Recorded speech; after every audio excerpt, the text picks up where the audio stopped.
9 tried and tested ways to get new customers. As a business owner, you are doubtless conscious that your client base is the lifeblood of your company, and certainly know that building a healthy client list can seem like an overwhelming task. But it doesn't have to be. With the right strategy and operational wisdom, acquiring patrons can be an enjoyable exercise that enables you, your company, and your whole team to nurture human relationships while boosting sales and profits in the short and long terms.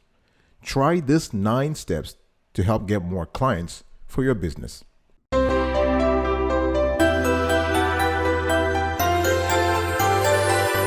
Welcome back, folks, to another edition of Sweetie Kiwi. How are you doing today? I hope you are doing fantastic. I'm doing marvelous, if you were to ask me. Today we have a wonderful topic to talk about: 9 tried and tested ways to get new customers. And the Lord knows we all need those tactics to constantly get new patrons. Number 1, identify your ideal customer. It's very easy once you are able to identify your ideal customer to go after him or her. It's easier to look for customers if you know the type of consumers you seek. Without a composite of your ideal customer, you probably wouldn't know where to start looking, right? When you close your eyes at 2 in the morning, I want you to have a crystal clear picture in your head of exactly who you are targeting. This is very important. You want to narrow down the focus of your ideal client and avoid making broad target market statements. You know, people talking about every man in their 40s, every woman in their 30s, every tall man, or all baby boomers. That's too vague. Nobody wants that. You want to zero in on that cluster, that niche in the market that is willing to buy your products and services. So narrow down the focus of your ideal clients, and once they're very important, you want to develop a viable targeted strategy for attracting those exact clients. You got to know who you're looking for before you start looking, right? You can't start looking for someone if you have no idea what the person looks like. Even law enforcement, they sometimes will ask for witnesses to come in, and so they can sketch the face of the will-be murderer, right? So what I'm trying to say here is this is not, we shouldn't be talking about law enforcement here, but what I'm trying to say here is that the clients is really should be the focus of your research here. So identify your ideal customer. I want you to write down at the end of the day that you are looking for maybe a man in his 20s, between 20 and 23, living in New York or living in big cities, who likes to party on the weekend, who likes to take care of himself when it comes to fashion, that kind of statement. You want to have a very clear description of your target audience when it comes to their demographics, when it comes to their preferences, their interests, that kind of stuff. Number 2, discover where your customer lives. To get new customer, you got to know where to find them, right? So with your targeted customers in mind, identify those geographies where they are likely to be found.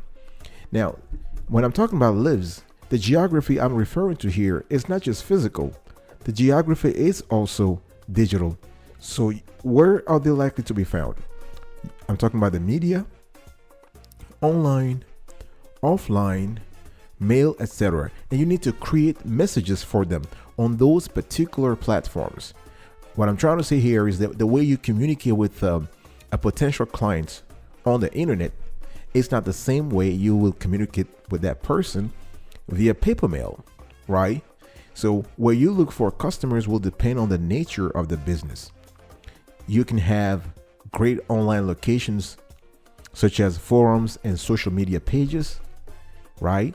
And offline locations such as zip codes. You want to basically focus on some zip codes in the country, all right? And you can meet plenty of potential customers at conferences, conventions, bars, farmers markets, depending upon the niche you're targeting, depending upon your business model, your business vision, and your mission.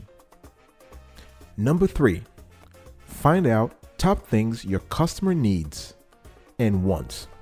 Now, one of the big problems that entrepreneurs have is understanding the distinction between needs and wants.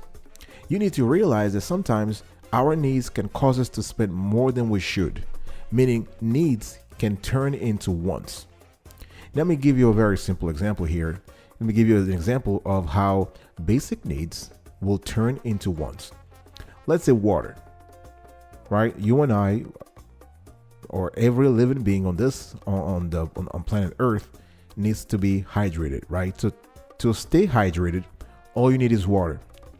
However, the need of hydration, the need of drinking water has turned into a want with things like bottled water, soda, coffee, and nowadays you even have premium bottled water. People are paying $50 for water, for a bottled water, right? Food can come in many forms, right? And the healthier the better. Now, going out to eat all the time turns this needs into a want and can cause you to spend more than necessary. Let's think about clothing, right? Clothing needs are things like pants, shirts, and underwear so that you go out into society and not be naked and put in jail. You can get affordable clothing by shopping at a thrift store. I'm talking here about Goodwill or Salvation Army, right? Or you can even buy items that fit within your budget. But wants are expensive. We want clothing. We want premium clothing. We want brand clothing. We want brand shoes. You know, people are spending $10,000 on suits, $5,000 on shirts or skirts or dresses. You don't need those things in order to survive anyway, but we want them. So if you're able to make the distinction between what your customer needs and wants, you should be able to better approach them and attract them to your brand. Again, depending upon which spectrum your brand is. Is your brand a want thing or a need thing? Right? In other words, does your brand address needs or wants? That's something you got to ask yourself. I'll be right back right after this. Don't go anywhere.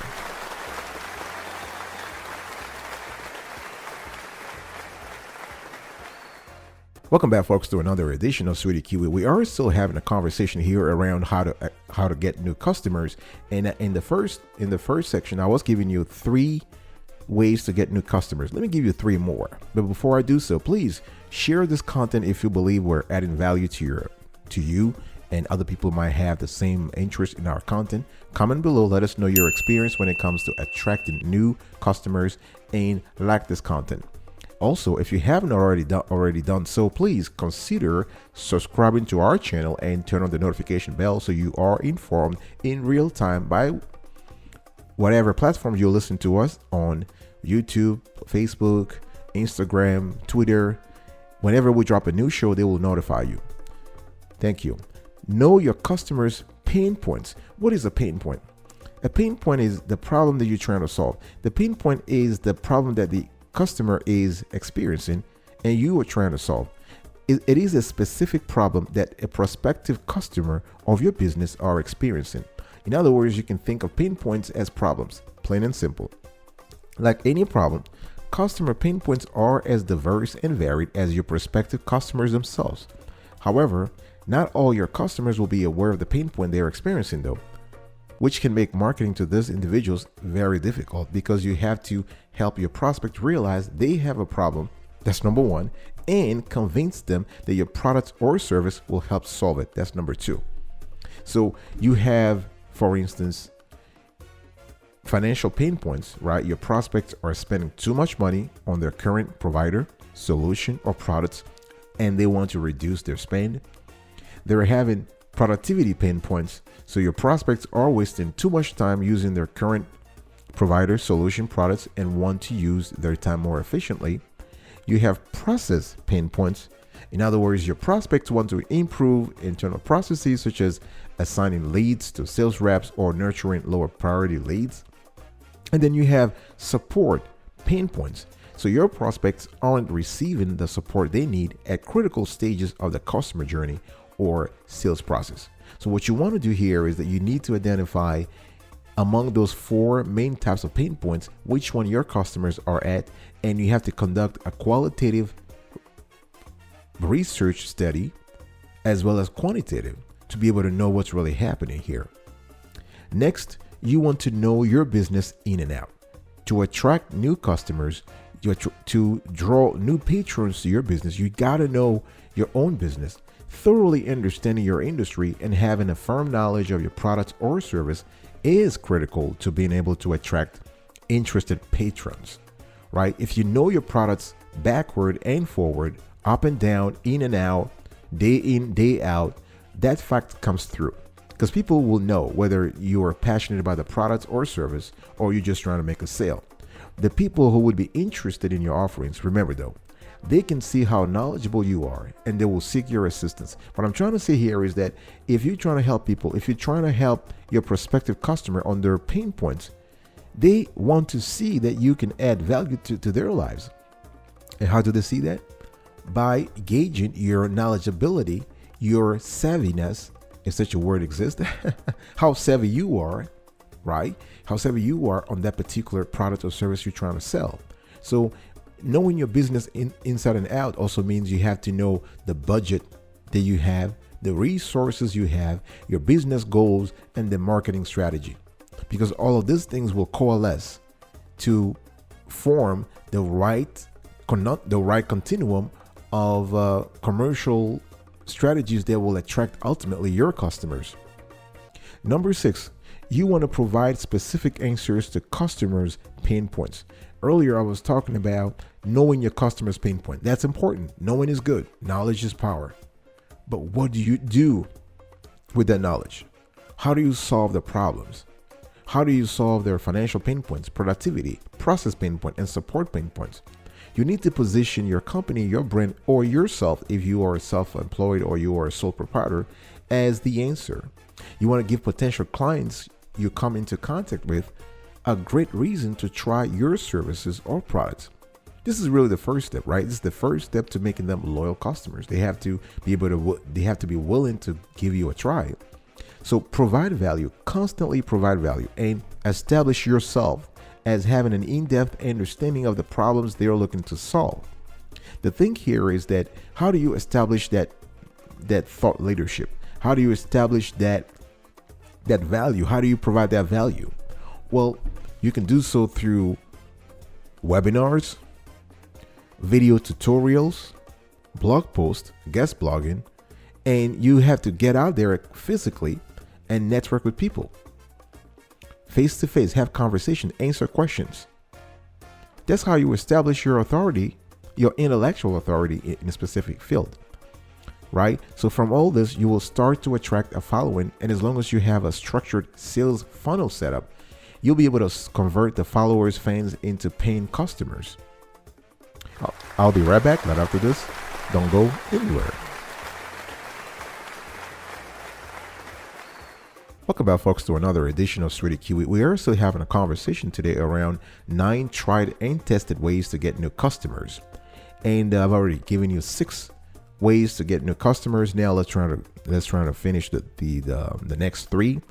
Try direct response marketing. Now, one of the best ways for reaching out for getting new patrons is to reach out and touch customers by using tactics that encourage them to complete a specific action. For example, opt into your email list or request more information. What you want to do here is you want to create bespoke messages directed at your target market. You need to learn to create ads that attract your ideal clients by giving them something of value for free to get them started in your funnel, right? So learn all you can about direct response marketing practices, because this is how you'll be able to focus on results. You'll be able to create compelling messages that tell your ideal audience why they have to be a fool not to work with you. You want to show them you understand their pain and can make it go away faster and cheaper than they could without you. That's how you sort of establish your value, but also by doing this in a direct way. Number 8, you want to nurture relationships. It might sound a little counterintuitive though, like if you're just trying to draw new patrons to your business, but why would you want to nurture relationships with people or constituencies that are not prospective clients, because that's what we're going to talk about here. The relationships you're nurturing, of course, you're going to nurture relationships with existing customers, that's for sure. You want to pamper them, you want to take care of them as queens and kings, that's for sure. Or princes and princesses, that's for sure. But the relationship has to go beyond. You have to cast a wider net of professional contacts.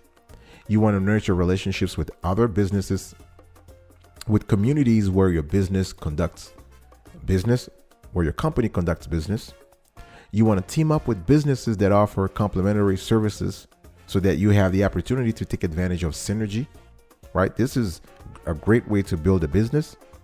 For instance, if you have a company that specializes in SEO, you can actually team up with a business that builds website, with a web designer, for example, right? Relationship nurturing is very important because you are trying to build bridges, not burn bridges, build bridges for the long run. And while you're doing that, you are focusing on building human relationships.